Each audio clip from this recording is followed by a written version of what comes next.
Yo yo yo, c'est Ibélion, vous êtes dans le 37e épisode d'Ose écrire et aujourd'hui on parle d'étiquette, de nostalgie et de transmission. Sur ce, je vous souhaite une très bonne écoute et je vous dis à très vite. Moi, c'est Sam, Ibélion de mon nom de plume. Je suis écrivain, coach et j'accompagne celles et ceux qui veulent renouer avec leur rêve d'écriture. T'écoutes un podcast dont l'intention est simple, te donner inspiration, outils, motivation, discipline, bref, tout ce qui peut te permettre d'oser écrire. En gros, c'est un peu dans le titre quoi, ose écrire. Coucou les amis, j'ai un trou sur... Non, 37, je crois que c'est 37. Je crois que c'est 37. Parce qu'il y a l'épisode d'Ingrid qui est sorti mercredi. Laissez-moi vérifier sur mon super téléphone. Oui, c'est ça. Voilà, impact du coaching 35, le rap nous inspire 36. Bon, comment vous allez vous ? Ça va ? La forme ? Qu'est-ce que vous racontez de beau ? J'ai mis ma plus belle chemise d'été parce que quand cet épisode sortira, on sera en août. Août, mois parfait des vacances.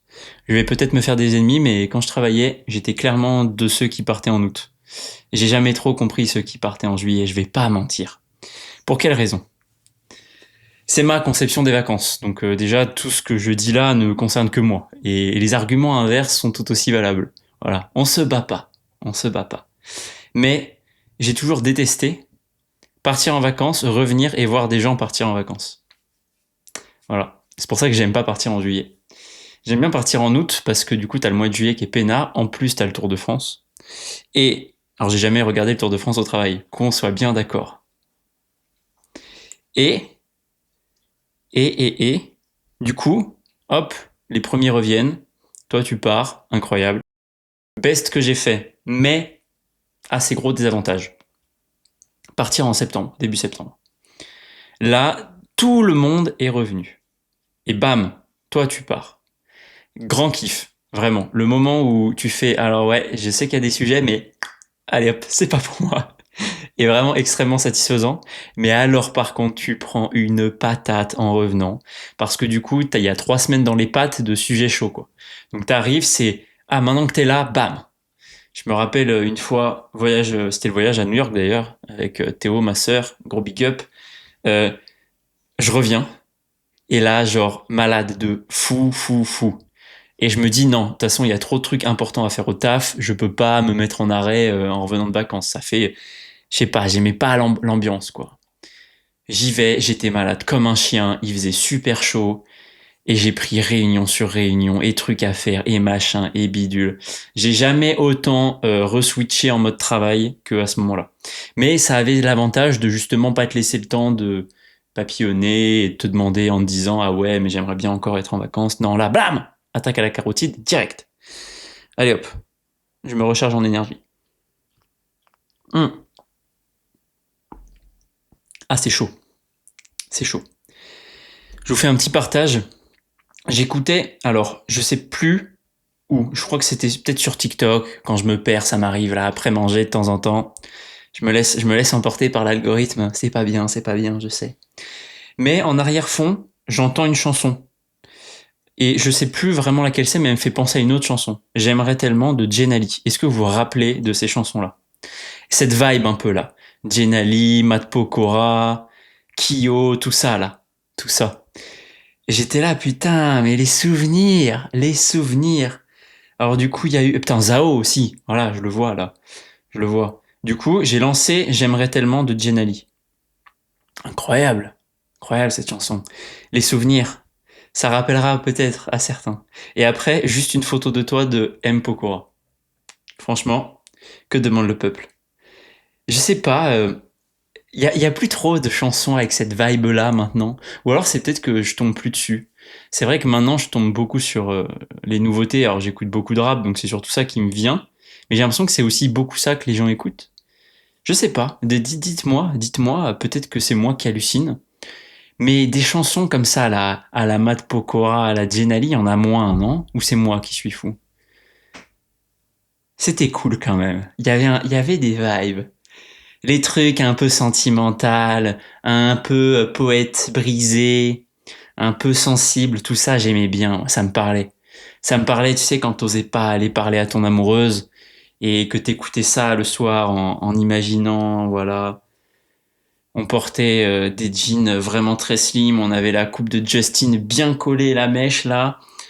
On avait des, je sais pas si vous vous rappelez des, bah, je crois que Jenali a ça sur la couverture d'ailleurs. Des, des sweats American Apparel. Ils étaient couleur unie avec capuche, zip, poche sur les côtés et ils avaient des petites bandes blanches là, sur le côté et sur les fils. Ouais, putain, ça c'était terrible. Moi j'en avais un noir, je le portais tout le temps. Tout le temps, tout le temps, tout le temps, dans la limite du raisonnable, bien évidemment. Mais c'était une vibe, il y avait un truc, tu vois. Les jeans troués, les Vans, je sais pas, il y avait un truc. Peut-être les temps changent, finalement. Hmm.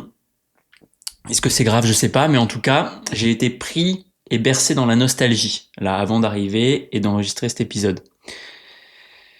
Bon, on va quand même faire un parallèle avec l'écriture parce qu'en théorie, vous êtes là pour ça et pas pour m'entendre parler de comment j'aimais bien Jenali et Matt Pokora. Je pense que toutes ces ambiances qu'on avait quand on était adolescent nourrissent quelque part nos inspirations d'aujourd'hui. Et je pense que quelque part, le côté extrêmement sensible, le côté un peu romance que j'aime amener dans les histoires, l'envie moi-même que j'ai d'aller écrire une romance, est nourrie un petit peu aussi par tout ce que j'ai connu à cette époque-là. Voilà. Euh, tu vois, je parlais de pas oser aller parler à son amoureuse et d'écouter ça. Et quelque part, tu vois, quand je réécoute des musiques comme ça, nostalgiques, ça me replonge dans les états que je connaissais avant. Et je me dis, putain, c'est vrai. Ah, j'aurais dû dire que j'étais amoureux d'elle.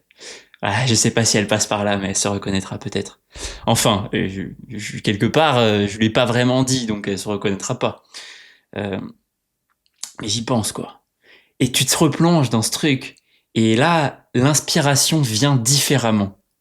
C'est assez beau quand même, quand on y pense, de se dire qu'on peut réécouter des musiques d'une autre époque, avec d'autres vibes, et paf, ça nous replonge dedans, et paf, là on écrit un truc différent, qu'on n'aurait pas écrit si on n'avait pas replongé dans cette vibe.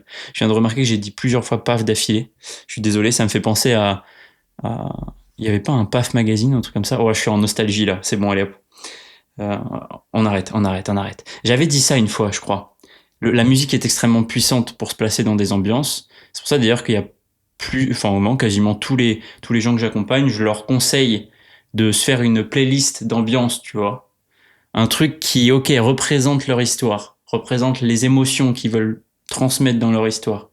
Comme ça, hop, tu l'écoutes avant, pendant, après, bref, pendant tout le processus d'écriture, quoi. Donc avant, pendant, après tes sessions. Et il y a un truc, tu vois, tu l'associes tout de suite, paf, t'es plongé dedans. Oh, j'ai redit paf. C'est magnifique. Et ce que j'aime bien faire, moi d'ailleurs, hop, suspense,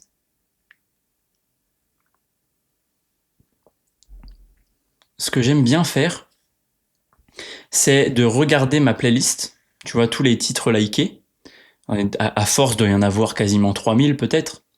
Et en fait, je suis capable quasiment, alors c'est pas vrai pour toutes, mais quasiment de me replacer dans le moment de vie que j'avais quand j'ai ajouté cette musique à la playlist. À tel point qu'il y a certaines musiques que je j'ai pas tellement envie de réécouter parce que je sais qu'elles vont me remettre dans des situations que voilà, j'ai pas forcément envie de revivre.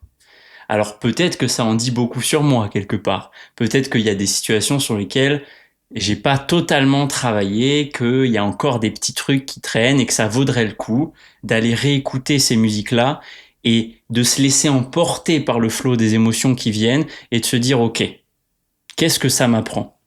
C'est quoi que j'ai ressenti finalement? Et cette émotion aujourd'hui, qu'est-ce que je peux en faire de positif?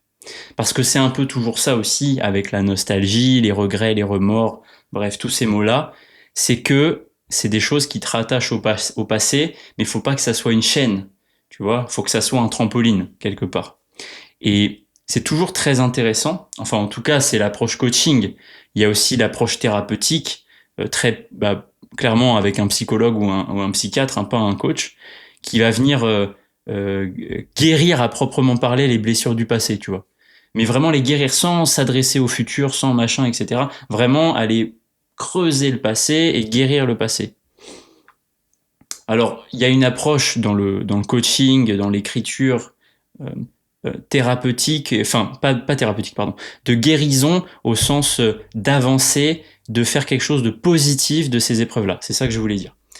Et donc, dans cette approche-là, c'est extrêmement intéressant de finalement essayer de revivre un peu ces moments, tu vois, et de mettre des mots sur, ok, au jour d'aujourd'hui, là, cette situation-là, qu'est-ce qu'elle me fait ressentir?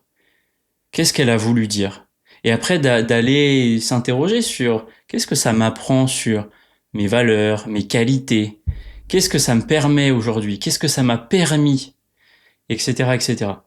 Je me rappelle avoir fait cet exercice. Ça a un nom, j'ai oublié le nom. J'aime bien le faire avec certaines personnes que j'accompagne. Pas tout le monde n'en a pas forcément besoin ou l'utilité plutôt. Mais j'aime bien le faire avec certaines personnes. Et donc je me rappelle l'avoir fait moi-même.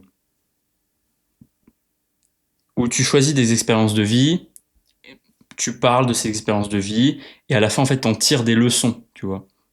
Et à la fin, tu analyses toutes ces leçons ensemble, et tu fais un peu le bilan en disant, OK, vers quoi je veux aller maintenant? C'est une manière de faire un espèce de bilan du passé, d'activer dans le présent tout ce que ce passé t'a appris, en disant, OK, mes qualités, mes valeurs, voilà. Et hop, d'aller se projeter vers le futur en se disant, bon, maintenant que je vois que j'ai tout ça en moi, où est-ce que j'ai envie d'aller? Quel pas j'ai envie de faire? Je répète souvent cette histoire des petits pas. Selon moi, c'est un peu la clé de quasiment tous les gros projets, toutes les ambitions qu'on peut avoir, tout ce qu'on a envie de faire. Ça marche dans plein de situations, tu vois, je le dis toujours en écriture, quel est le prochain petit pas, machin, mais en vérité, ça marche, je sais pas, dans ton couple aussi, quel petit pas j'ai envie de faire pour que mon couple soit encore meilleur qu'avant, ou qu'hier plutôt. Bref, ça marche partout. Voilà, voilà. Sur la nostalgie et sur se replacer dans des moments comme ça. Je le ferai, tiens, tu vois, ça m'a intrigué. Je pense à certaines musiques, je me dis j'ai envie de les réécouter et de faire un peu le bilan. Qu'est-ce que ça? Pourquoi? Pourquoi j'avais peur de la réécouter? Peut-être que c'était pas de la peur d'ailleurs. Peut-être que j'avais de l'appréhension, ou peut-être que ça me stressait un petit peu, ou ça m'interrogeait. Enfin voilà. Parenthèse fermée sur Jenali et Matt Pokora, que j'adore, que je vais aller, je vais m'empresser d'écouter après. Putain, mais pareil, Shaim, voilà. Putain, c'est fou, c'est fou. Ouais, vraiment, j'ai des feelings là ça date de quand ça? Attendez, je regarde quand même. Jenali, j'aimerais tellement. C'est une chanson de quand? 2009? Ah ouais. Par contre, il y a un clip de 2016. What? 2009. 2009. 2009, quand je le dis, j'ai l'impression que c'est hier. Sauf qu'en fait, 2009, c'est... Ah, ça fait un petit moment, mon Sam. Hein. Ah, ça se voit que t'approches des 30 ans. Hein. Ah là là, incroyable. Autre partage. Hier, séance de coaching. J'adore parce que je sais où j'ai envie d'amener mon coaché. Mais je sais pas quelle méthode il va utiliser à la fin pour se débloquer. Et récemment, je suis toujours extrêmement surpris, mais agréablement, de la clé qu'il trouve pour avancer. Hier, il y a eu un superbe exemple de ce qu'on appelle une sorte de recadrage spatial pour l'écriture. Alors, je crois que j'en ai déjà parlé, mais globalement, ça consiste en je suis bloqué sur mon texte, on va changer d'espace. Tout le texte là, hop, par exemple, on l'imprime et on le lit donc sur un support différent. Donc j'ai eu un exemple de ça hier. J'en dis pas forcément plus parce que voilà, ça appartient à notre séance, mais c'était magnifique. Et je peux donner plein d'exemples de recadrage spatial et si vous vous sentez bloqué, m'est avis que ce genre de choses peut vous aider. D'ailleurs, je fais une parenthèse, mais j'ai publié un post en disant que j'avais des expressions qui étaient un peu particulières, dans le sens où elles sont pas forcément communes. Le métavie en est une. Je l'avais beaucoup utilisé dans mon premier roman. Je me rappelle qu'un de mes bêta-lecteurs m'avait dit « Mais c'est moi qui suis débile ou c'est toi qui sais pas parler français ?» Voilà, aucun des deux en vérité. Mais je l'utilise beaucoup. Et là, je sens que je l'utilise encore. Ouais, j'adore. Moi, j'adore cette expression. J'adore cette expression. Donc, métavie que le recadrage spatial peut vous aider. Je vous donne plusieurs exemples. Vous êtes bloqué sur votre texte. Vous pouvez changer la police, changer la couleur de la police, changer le fond du texte, changer les marges, changer la taille de la police, faire un mix de tout ça à la fois. Vous pouvez imprimer, vous pouvez lire sur imprimé, lire sur e-book, lire sur un autre écran, lire sur téléphone. Vous pouvez, une fois que vous avez tout imprimé, lancer les feuilles en l'air et en ramasser une au hasard et lire un morceau. Ou alors toutes les mélanger par terre et puis toutes les regrouper et les lire dans le désordre. Vous pouvez commencer par la fin. Vous pouvez lire un chapitre au milieu, un au début, puis un à la fin. Voilà. Tout ça, c'est des exemples de recadrage que j'appelle spatial, qui c'est pas forcément, je sais pas si c'est le bon terme, mais en tout cas, c'est celui qui me parle là. Et c'est extrêmement puissant. C'est des toutes petites astuces, mais ça peut changer, vraiment changer tout. Pareil, lire à haute voix, par exemple.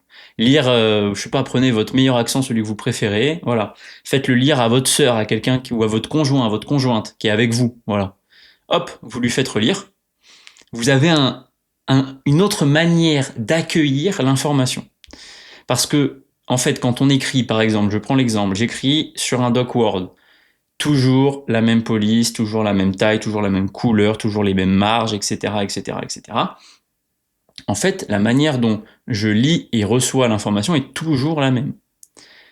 Quand je change ça, je capte plus les mêmes choses. Les mots sont plus tout à fait espacés de la même manière. Il y en a un qui avant était sur une ligne, puis les deux lignes en dessous, etc. Et ça permet du coup d'en faire une analyse différente. Puisqu'on l'accueille différemment, hop, on en fait une analyse différente. Voilà. Je vous conseille ça, c'est extrêmement puissant. J'ai très envie de faire l'exercice moi-même, de mettre toutes les feuilles comme ça, de les lancer, et de récupérer, de tout mélanger, et je sais pas, tu les lis dans le désordre. Quelque part, est-ce que ça pourrait pas raconter une autre histoire? Tu vois, un truc... Ah putain, j'aime bien l'idée. Je vais peut-être creuser sur ça. Café.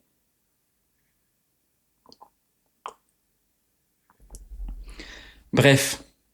Aujourd'hui, en fait, de base, je voulais pas vous parler de tout ça, mais ce sont des choses qui sont arrivées récemment. Je me disais que c'était très intéressant de vous le partager. Je voulais vous parler d'autre chose aujourd'hui. J'avais envie, je sais pas pourquoi. En ce moment, j'ai un peu des phases de contenu que j'ingère. J'ai 3 phases, globalement. En fait, surtout sur les contenus que je regarde quand je fais autre chose. J'entends quand je fais ma morning routine, alors ça dépend. Parce qu'il y a des moments où justement je prends le choix de rien mettre quand je sens que j'en ai trop en tête. Donc, mais sinon, je consomme du contenu grosso modo morning routine quand je fais les trucs genre le batch cooking, prendre ma douche, etc. Et repas le midi et le soir pendant les 20 minutes de pause. Et encore quand j'ai pas la blinde de taf et que je mange pas devant mon PC, mais ça c'est pas bien en théorie. C'est bien d'essayer de séparer. Ouais, je parlais de recadrage spatial, c'est bien d'avoir un endroit pour faire chaque chose. Mais bref.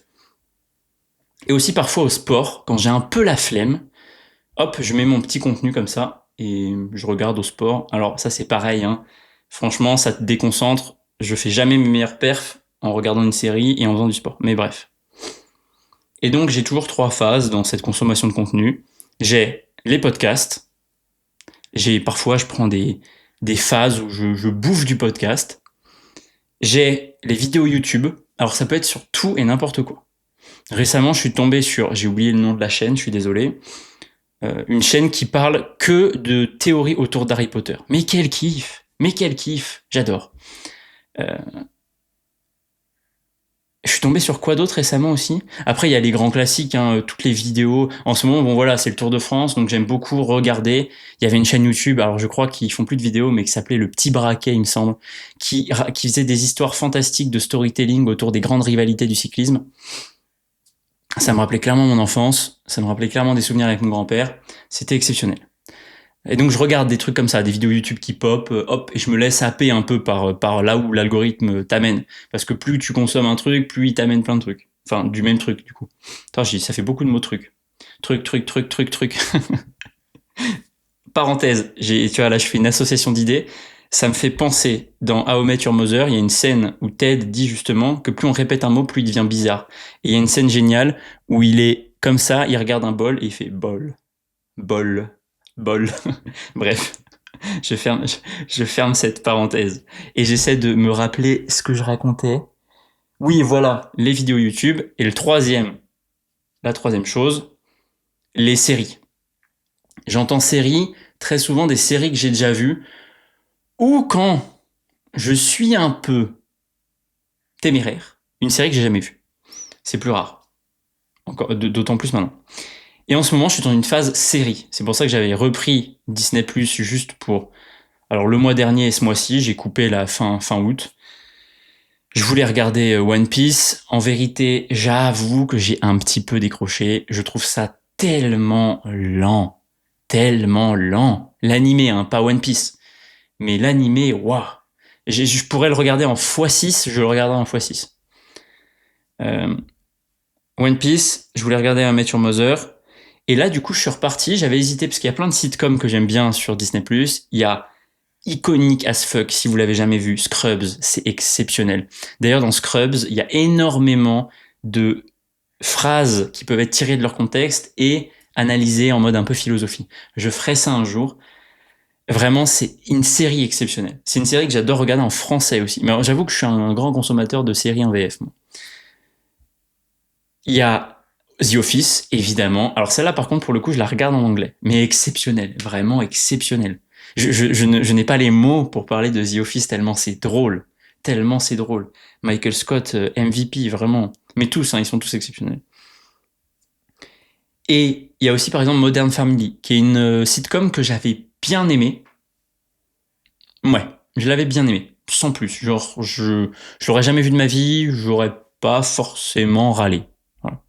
J'avais essayé How I Met Your Father aussi, du coup la suite, mais enfin, version différente.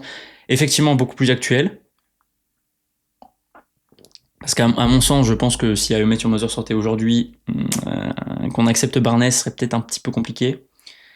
Qui était une série sympa, How I Met Your Father, mais voilà, sans plus non plus.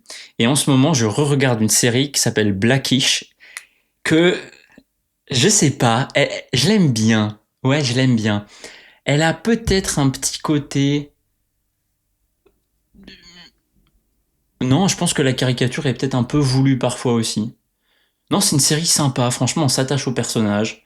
Il y en a pas mal, ils ont tous leurs caractéristiques, un peu comme dans une sitcom classique. Mais celle-là me touche, je l'aime bien. Je l'aime bien. Et pourquoi je voulais en parler? Parce qu'il y a plusieurs choses que je me suis notées en la re-regardant, là. Ah, je sais pas par où commencer. Je commence par la première, qui est une analyse très coaching. Il y a un personnage, et ça c'est un truc que je fais un petit peu, en lien avec l'écriture, vous allez voir. Dans cette série, il y a un personnage qui s'appelle André, c'est le père, Dre, voilà.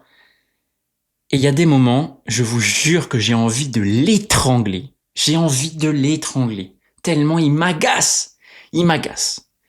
Avant, ça m'arrivait de carrément zapper la série, tu vois. Un personnage qui m'agace comme ça à ce point, je me disais, ça dégage. Depuis que j'écris, et encore plus depuis que je suis coach, j'ai une analyse un petit peu différente. Alors, c'est pas forcément agréable à faire sur toutes les séries que tu te regardes, mais là, en l'occurrence, j'essaie de le faire. Je me dis, ok, ce personnage, Sam, te dérange. Pour quelle raison? C'est quoi chez lui qui te dérange profondément? Souvent, ça fait apparaître des conflits de valeurs et donc des valeurs fortes pour toi. C'est une manière d'apprendre à mieux se connaître. C'est aussi une manière de se dire, ok, cette personne-là a des valeurs différentes, mais ça se voit que c'est des valeurs qui lui sont utiles et qui la protègent aussi. Il ne s'agit pas de hiérarchiser les valeurs, il s'agit de comprendre comment elle et comment on fonctionne. Du coup, c'est hyper intéressant. Je vous fais pas l'analyse psychologique de Dre. En plus, comme je disais, sitcom, parfois il pousse le trait vraiment très très fort. Euh, mais voilà, c'est une première chose. Je m'interroge en me disant, ok, pour quelle raison ce personnage mérite tant? T'en apprends plus sur toi, c'est génial. L'autre raison, c'est qu'en fait, en parallèle avec ça, déjà, découle le truc de j'en apprends beaucoup plus sur les personnages de manière générale. Et donc, en écriture, c'est toujours génial, pardon, putain. C'est toujours génial parce que ça te permet de construire des personnages de plus en plus crédibles à force. D'autant plus sur des personnages qui ne partagent pas forcément les mêmes valeurs que toi. Parce que c'est tout simplement des choses qu'on ne connaît pas. Donc, c'est intéressant parfois quand on observe, voilà, quelqu'un qui fonctionne pas du tout comme nous, d'essayer de se dire, ok, je vois qu'il a tel truc, qui se comporte comme ça, comme ci, comme ça. Et donc, ça m'arrive de prendre des notes en disant, personnage un peu égocentrique, très porté sur la famille et les valeurs. Bon, voilà, hop, il se comporterait plutôt comme ça. Là, j'ai donné un peu les caractéristiques qui me plaisaient bien chez lui. Il y a des trucs parfois qui me dérangent un peu plus, mais passons. Et donc, c'est super intéressant de fonctionner comme ça nourrit énormément l'écriture. C'est pour ça que, alors c'est un peu franchement anecdotique, mais en toile de fond, ça me permet ça. Ça me permet de regarder les choses en conscience. C'est-à-dire que j'essaie d'en tirer aussi quelque chose, même si parfois je vais pas vous mentir, et c'est très bien, mon idée c'est juste de déconnecter le cerveau, tu vois. J'ai pas envie de réfléchir à un milliard de trucs. Voilà. Voilà c'est la première chose que je voulais dire, c'est que avoir des personnages qu'on déteste comme ça, je trouve ça intéressant à plusieurs titres.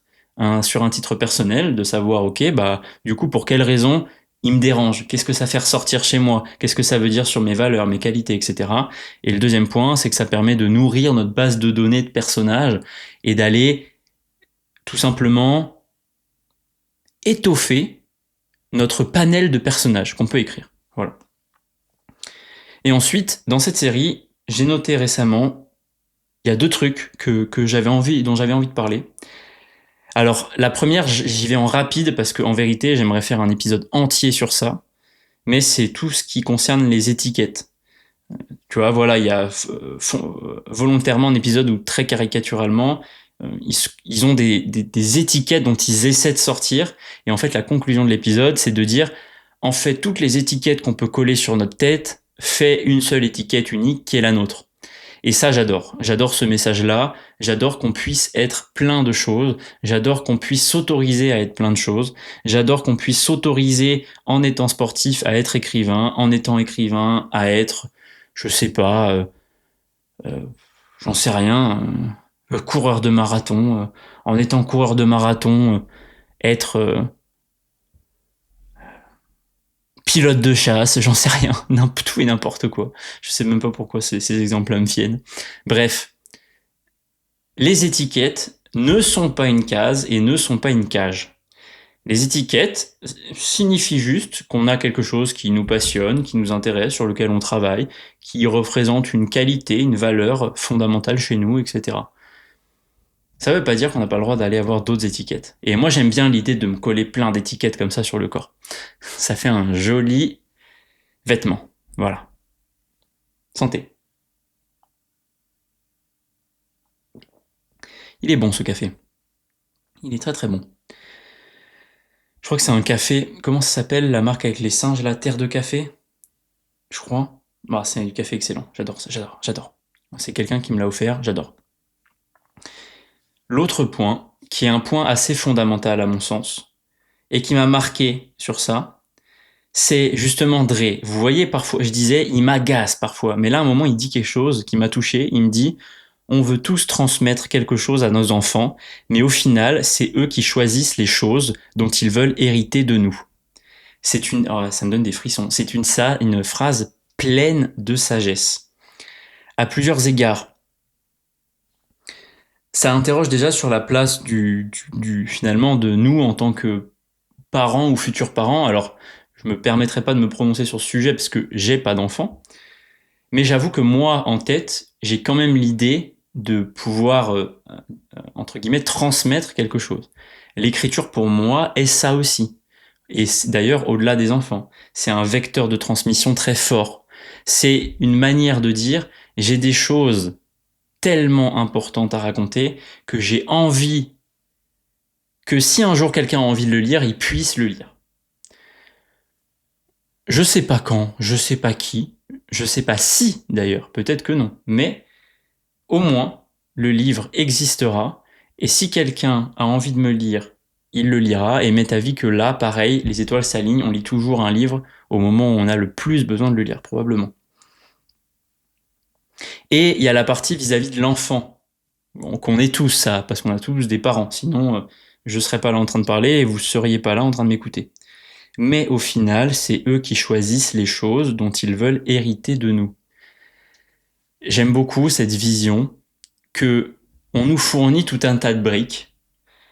À un moment, au moment, je sais pas quel moment exact, mais si je devais en donner un, c'est peut-être celui où on devient adulte, où on s'embrasse nous-mêmes, tu vois. Hop, on prend notre envol. On se rend compte de toutes les briques qui ont été posées, qui sont toutes nos fondations finalement. Même souvent, c'est un petit mur, quoi. Il y a plein de petites briques. Dans ces briques-là, il y en a qui nous animent, qui nous correspondent, qui représentent des choses aussi importantes pour nous. Et il y en a aussi qui peuvent être moins importantes pour nous, ou parfois même néfastes, ou qu'on n'a pas envie de garder, ou en tout cas qu'on a envie de comprendre et de mettre à un autre endroit. Dans ça, on pourrait par exemple y glisser ce qui est une injonction ou une croyance limitante qui nous ont été transmises par nos parents. Et donc vient un moment où on peut faire ce travail de dire ok, j'ai toutes ces briques-là, moi en plus j'en ai construit un peu tout seul de mon côté, j'en ai d'autres des briques sur le côté. Comment je vais réassembler ces briques? Celle-là, je la prends. Ensuite, j'en prends une des miennes. Ça, vraiment, ces deux-là sont extrêmement importantes. Et puis celle-là, je l'aime bien. C'est vrai qu'elle me protège de temps en temps. Mais parfois, elle me bloque. Alors, je la mets un peu sur le côté. Elle doit être moins importante pour moi. En tout cas, j'ai envie qu'elle soit moins importante. Et hop, comme ça, on choisit les briques qu'on a envie de poser sur ce mur. Quelque part, devenir adulte, s'émanciper de ce qu'on a pu nous apprendre en conscience, ça passe un peu par là, ça passe par se comprendre mieux, ça passe par savoir ce qui nous anime, par savoir quelles sont nos valeurs, par savoir quelles sont nos qualités, etc., etc.